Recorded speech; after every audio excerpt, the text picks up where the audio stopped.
Thanks for joining us. Prime Minister Justin Trudeau, already shaken by accusations from Jody Wilson-Raybould, has just taken another serious hit. A second trusted cabinet minister has quit. Jane Philpot was president of the Treasury Board. She's also served as the federal health minister. Today, Philpot said she has had enough and has lost confidence in how the SNC-Lavalin affair has been handled. Welcome back to Lee TV. I am Lee Harding.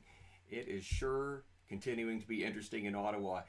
I wanted to thank everyone who tuned in this last Sunday to hear me on Cross Canada News Live.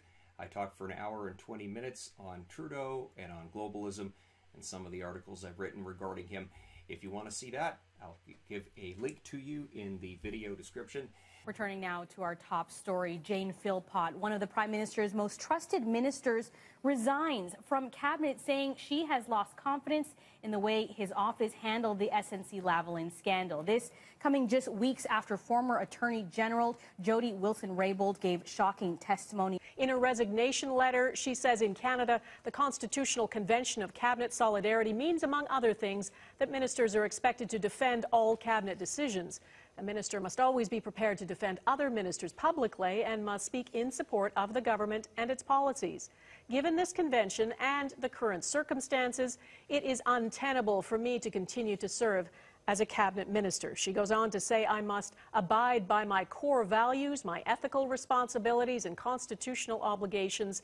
There can be a cost to acting on one's principles, but there is a bigger cost to abandoning them. Let's turn now to someone who herself resigned, not just from cabinet, but also from caucus. Sheila Copps is a former Liberal cabinet minister under Prime Minister Jean Chretien.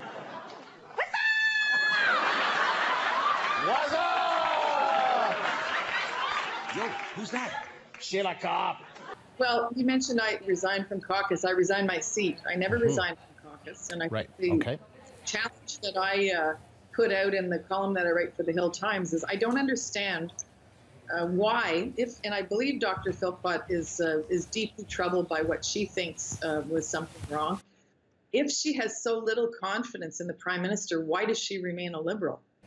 It makes absolutely no sense. And the same thing for the former Attorney General, who basically went before a Justice Committee and said that she accused the Prime Minister of getting very close to crossing the line. She refused to listen to 11 interventions from colleagues who said, look, there's another way to tackle this problem. You might want to open your mind to it. She's very vehement that she won't open her mind to any suggestions, but she still wants to sit in a group that also is about listening to others and not just moving ahead on what you think. But don't you think it's fair to say that you can believe in the party, you can believe in the Liberal Party and its platform and many of its ideas, and not believe in the way the Prime Minister has handled a situation? You can't stay in a caucus if you don't believe in the Prime Minister. I think it makes no sense. And in fact, Jane Philpot almost put out a challenge to other colleagues in cabinet to join her, claiming that, you know, her principles were stronger than her allegiance to being in a cabinet. Well, the same thing holds true of the members of the caucus. The caucus now, I'm sure, is struggling because two very senior and respected people have left. Neither of them has really explained properly why, because if you look at the statements that were made by Jody Wilson-Raybould, she actually told the Justice Committee that she had made up her mind on the SNC-Lavalin issue before she took a meeting with the Prime Minister. So she was doing it single-handedly, even though she had colleague after colleague after colleague telling her that, look, if there's a way to fix this problem legally and save the potential damage to 9,000 families across the country, please look at it. And she categorically refused. So if she feels so strongly about it, the logical next step is for her to step out of the Liberal caucus and not to run as a Liberal, because the leader who's leading the team has lost her confidence, and ditto for Madam Philpot. And if she does have that much integrity, I think she should just step out completely. I still don't understand why you believe that you need to support the leader of the party at all costs, no matter what, even if you feel as though they've handled a situation, a very important situation that is putting the government potentially in crisis. Why you have to just support that leader no matter what, and you can't still hold true to the principles of why some people may have voted for you, whether it's on Indigenous issues or whether it's on, legalization of marijuana, other issues that both Jody Wilson-Raybould and Jane Philpot worked on? The leader did not put the caucus in crisis. Jody Wilson-Raybould did. She started the crisis. Jane Philpot was at her house fielding phone calls from the media the night that she decided to resign a couple of weeks ago. And we get this sort of dribble of challenges. She goes to cabinet. She's upset she has to wait for a couple of hours before she's let in.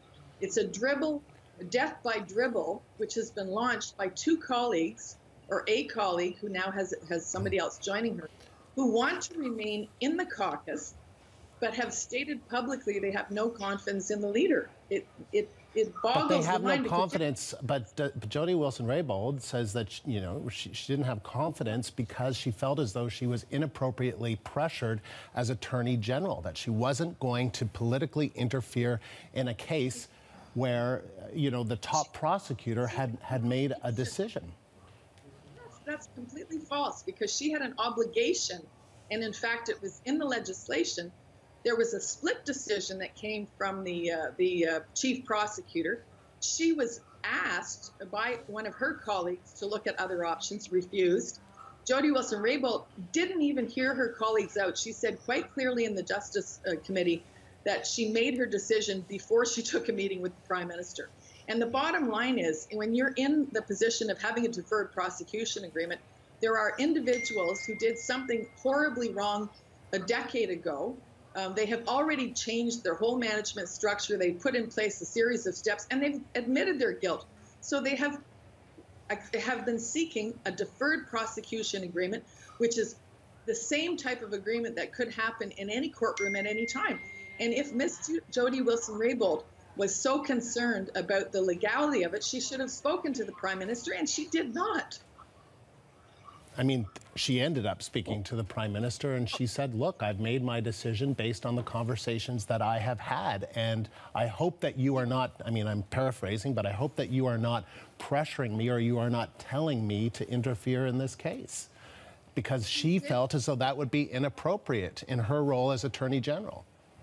She took 11 meetings, and honestly, I think about the copyright legislation. We had 89 lobbyists attached to that piece of legislation. I took probably 150 meetings on it. She took 11 meetings and felt that she was receiving pressure. Now, when you are the Attorney General and you have the legal right to recommend a deferred prosecution agreement, before you decide, no, I'm not going to do this, it might be nice to talk to some of your colleagues, including your boss, the Prime Minister. Yo, Sheila, pick up the telephone. Hello? What's up? What's up? And when she went to the Justice Committee, she said very directly, I made my decision before I took the meeting with the Prime Minister. So she was acting on a unilateral fashion, and maybe that, and the other element that I think is kind of missing in the discussion, you have two individuals who've been highly successful in their private lives, who've never sat in an opposition bench or done any of the heavy lifting in politics other than becoming a minister. Very well, but let's remember who picked that cabinet. The Prime Minister. And on what basis? That was gender balanced. Why was that so important to you? Because it's 2015.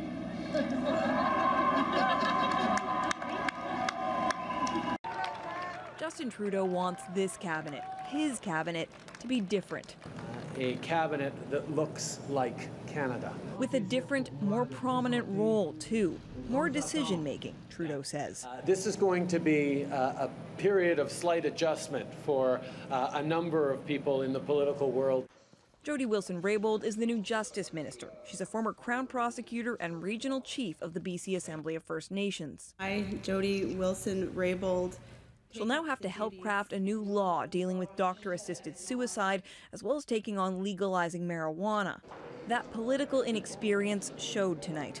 While all the cabinet ministers came out and spoke with journalists, no one had much of anything to offer yet about how they would get the job done. Well, I'm very enthusiastic to actually talk to the Deputy Minister and the Chief of Defence Staff and learning about our file. I'm looking forward to departmental briefings. I haven't had a chance to be briefed yet. I think there are going to be lots of exciting challenges ahead. I really want to concentrate on the fact that this is a great day. And sometimes when you are a minister, the heat gets pretty hot and you got to hang together. And if you don't hang together, you're going to hang separately. And right now, the two people who have resigned from the cabinet are setting the stage to hang the Liberal government.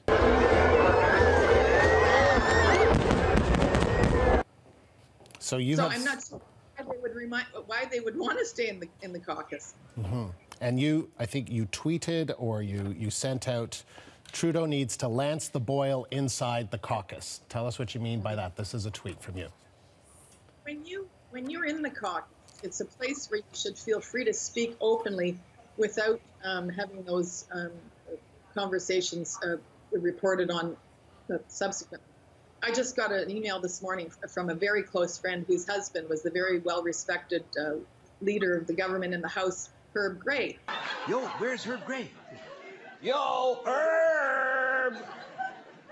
Yo. What's up? What's up? What's up?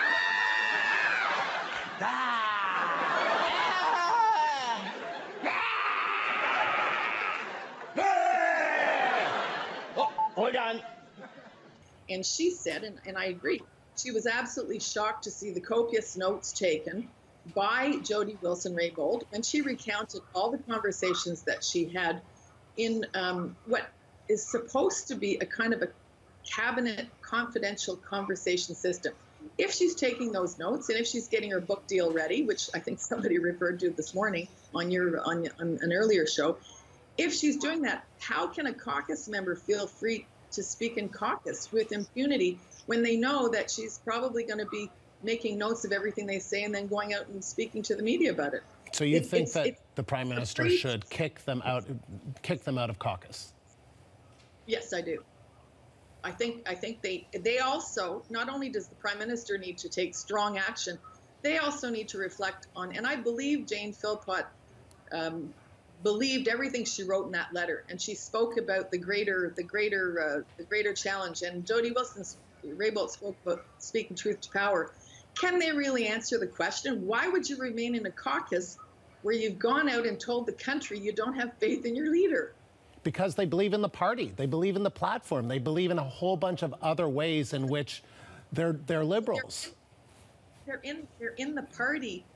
I'm not suggesting they be kicked out of the party, but in a caucus, when you're elected to put a platform before the people and to go on television and defend things, there's a lot of water you put in your wine. And these two women who have very strong inappropriate, perhaps illegal interference in a criminal prosecution. I mean, that might be too much water for some people. Jody Wilson-Raybould said it was not illegal. So, others have suggested it could be. It could have been. I mean, that's the whole discussion point here. The point is, if you are going to be reflecting on a matter that affects the lives of 9,000 people, you receive a recommendation. It wasn't a decisive recommendation. It was a recommendation. She receives the recommendation. In less than a week, before she takes her meeting with the Prime Minister, she makes a decision without consulting other colleagues. When she was asked in the Justice Committee, whom did you consult? She had no answer. So there is a duty on the prosecutor to also get as much information as possible and to hear all sides of the story.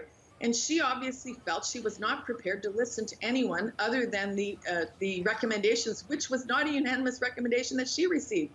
And if you remember in the Justice Committee, when she was asked about the split decision, she got very bristly and said, well, how do you know about the split decision? So she was more concerned about the leak in her office than she was about the fact that she had been told internally, been given advice that she could have gone to an outside legal person, as she did after she left the caucus, to see if the suggestion of a deferred prosecution agreement held legal muster, and she refused to do so.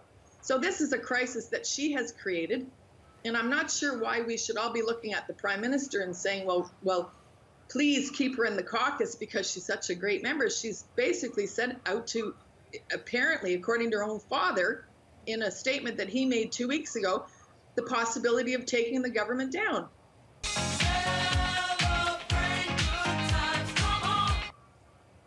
Sheila Copps, you sound angry about this. You know, there are a lot of people that listened to Jody Wilson-Raybould and believed her, thought that she was a very credible witness, but you sound furious. she believes it herself. I'm thankful that I'm no longer in the game. Chretien should be unemployed, the protesters screamed.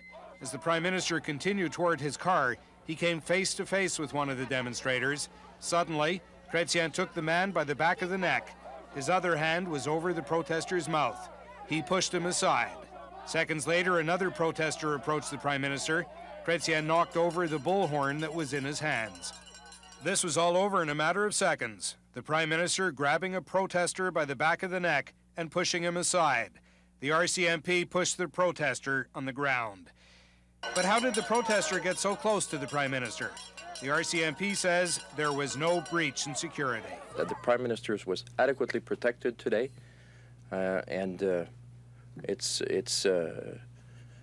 that's it. Although the protesters were protesting unemployment insurance changes, Deputy Prime Minister Sheila Copps says their protest was also about national unity. You don't use that point to destroy the celebration of the Canadian flag. You mentioned separatists before. Well, I mentioned separatists because they then went on to say that it wasn't their flag. When it was over, Jean Chretien provided his account. You didn't lunge at him, did you? I don't know. What happened? I don't know. Well, you know, see, if you don't know, the cameras were there. Some people came in my way. It might have been I had to go, so if you're in my way, I'm walking. So I don't know what happened. If you happen something to somebody, it should not have been there. But I'm furious for my colleagues. And, you know, the whole business about two strong women going, well, there are a heck of a lot of other strong women who are still hanging in there. And how do you think they will feel when they're sitting in cabinet and if somebody sends a letter saying, well, anybody else who has integrity, quit with me? And Andrew Scheer gets to jump in and say, oh, follow Jane Philpot's request to quit with me. And they're all supposed to be sitting there hanging together. Of course I'm furious. I don't understand the rationale of what they're attempting to do. This is the most progressive Indigenous government that we've ever had, and they're setting the stage to take it down. It makes no sense politically. Maybe they have other agenda items. I don't know, and I do believe they believe what they're saying. I just think it's an anathema to politics. And if you've been in the caucus and in the cabinet, you need to have a leader and you need to have a team that's willing to rally around when times get tough. And when the kitchen gets a little hot, if you can't take it, then you get out of the kitchen. How much of a crisis is this for the Trudeau government? It's a huge crisis. I'm getting all kinds of emails and tweets from friends who've served in cabinet, and some for many years, and other friends who kind of say, well, like, what's the end game here? If Jody Wilson-Raybould is concerned about the Indigenous agenda, does she think Andrew Scheer is going to give her an Indigenous agenda? It doesn't make sense. Sheila Copps, appreciate you taking the time to talk to us today. Thank you. Thank you, Andrew. Thank you so much. Bye now. Former Liberal Cabinet Minister Sheila Copps. Hello. Joe Clark here. What is up? What's up? What's up? What's up? What is up? Yes, indeed. The Liberal Party. We know what's up. What's up?